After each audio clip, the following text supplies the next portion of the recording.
Good evening, everyone. First of all, I'll thank the organizer for giving this opportunity to present this data. Without wasting any further time, we'll start the presentation. Hope my screen is visible on the net to everyone. This is my disclaimer. This is a sponsored session from AstraZeneca, and the presentation was provided by the company itself. Now, coming to the updated trial of Azura phase 3 trial, we know what design was it. The patient who had completed stage 1B, 2, 3A, and SCLC without adjuvant chemotherapy were enrolled in this trial. And the key inclusion criteria were including more than 18 years of age. In Japan and Taiwan, it was more than 20. WHO for the PS was 0 or 1. Confirmed primary non-squamous NSCLC with exon 19 deletion or L858R mutation. Brain imaging had to be completed. Completely resected R0 margins were required, and maximum interval between surgery and randomization was 10 weeks for patient without adjuvant chemotherapy and 26 with patient who had received adjuvant chemotherapy. Now, stratification in the study was done depending upon the stage, mutation status, and the race of the patient. It was 1:1:1 randomization. 682 people patients were randomized. Osimertinib was given in one arm, and another arm placebo was given. The planned treatment duration was 3 years. Treatment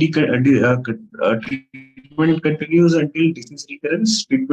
Either treatment was completed or there was disease recurrence or the discontinuation criteria were met. Follow-up was done for 12 weeks, as mentioned over here. 12 weeks, 24 weeks, then every 24 weeks to up to 5 years, and then 24 weeks. This was what was planned. The endpoints were primary DFS, which was investigator assessment in stage 2 and 3, and it was designed to make for a superiority criteria of DFS with hazard ratio of 0.7. The key secondary endpoints included DFS in overall population, DFS at 2, 3, 4, and 5 years interval, OS, safety, and health-related quality of life. Exploratory endpoints included patterns of recurrence and to CNS disease, recurrence, or death. Now, DFS benefit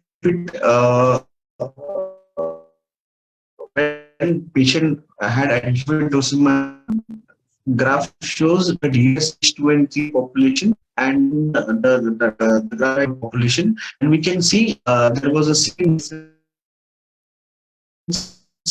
in DFS in both the arm. At 3 years, it was 28%. Hazard ratio was 0.17 in stage 2 and 3A. What happened is that the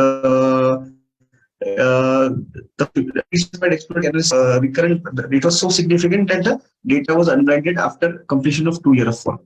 Now, baseline characteristic in both the population was more or less similar, and we can see the distribution of patient depending upon the sex, age, or the smoking status, race, or performance status were more or less same. And even if the tumor was classified as per the AGCC 7th or 8th edition, it was more or less equal to both the arms. Adenocarcinoma and other histology also was balanced. Adenocarcinoma in both the arms.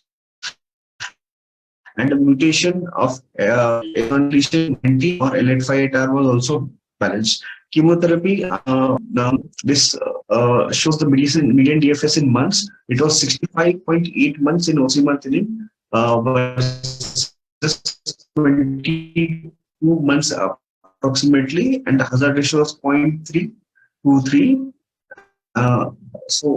It was a very significant hazard. Stage 1B, it was 65.81 versus 28.11 with a hazard ratio of 0.27. Now, if we see the subgroup analysis, the DFS benefit with osimertinib was observed across all the predefined subgroups. That is in male versus female. It did not make a difference in subgroup analysis. Even if it is stratified, according to more than 65 less 5, depending on the smoking history.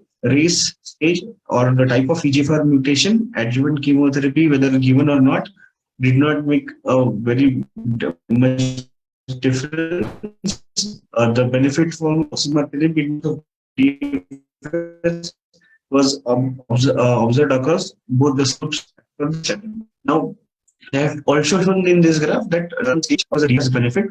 So, DFS benefit, the hazard ratio in stage 2 was 0.4, and in stage 3A it was zero point 0.2, where there was a maximum difference. The 4-year DFS percent was 65% of patients were disease-free in osimertinib arm versus 14% in placebo arm.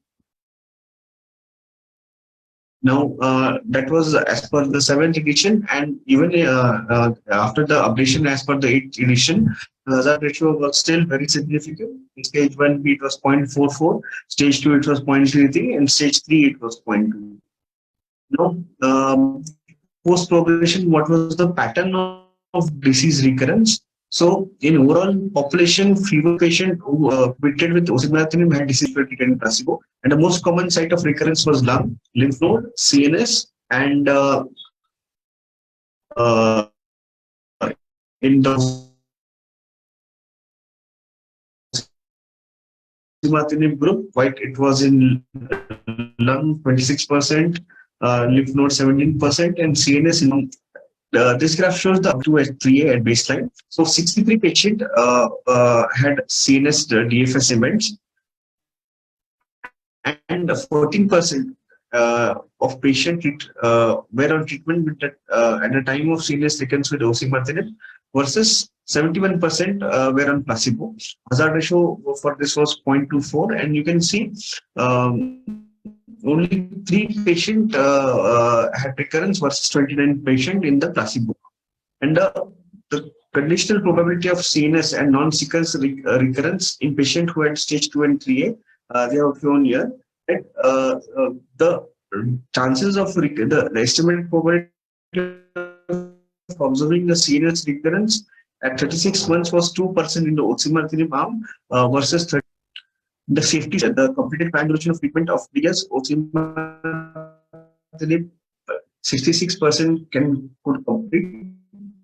In placebo, only 41% could complete. The total duration of median duration of exposure of drug to osimertinib was such in the placebo arm, and as we can see, the adverse event possibly casually related to the drugs or any adverse event was 91% versus 58% in the placebo. But what was significant, what the grade 3 or more than grade 3, was 11% in osimertinib versus 2% in the placebo arm. No adverse event led in both the arms. So all casualty adverse event occur in more than which was significant in more than 10% of patients. So diarrhea was much more common in the osimertinib arm. That's all grade. It was 47 versus 20.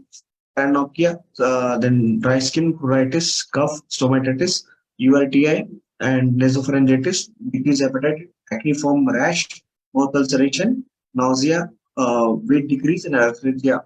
So, the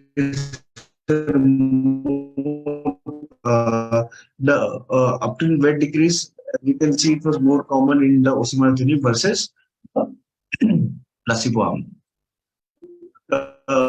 Concluding this presentation, in this updated DFS and osimertinib versus placebo, patients have been followed for further 2 years, and all had the opportunity to complete 3 years of time study treatment with osimertinib versus placebo. The HR was 0.23 in the stage 2 or 3A population. Median DFS was 65.8 months in the osimertinib arm versus 21.9 months in the placebo arm. There was also a 73% reduction in the risk of recurrence or death with adjuvant osimertinib versus placebo in the overall population. And improvement in DFS was seen regardless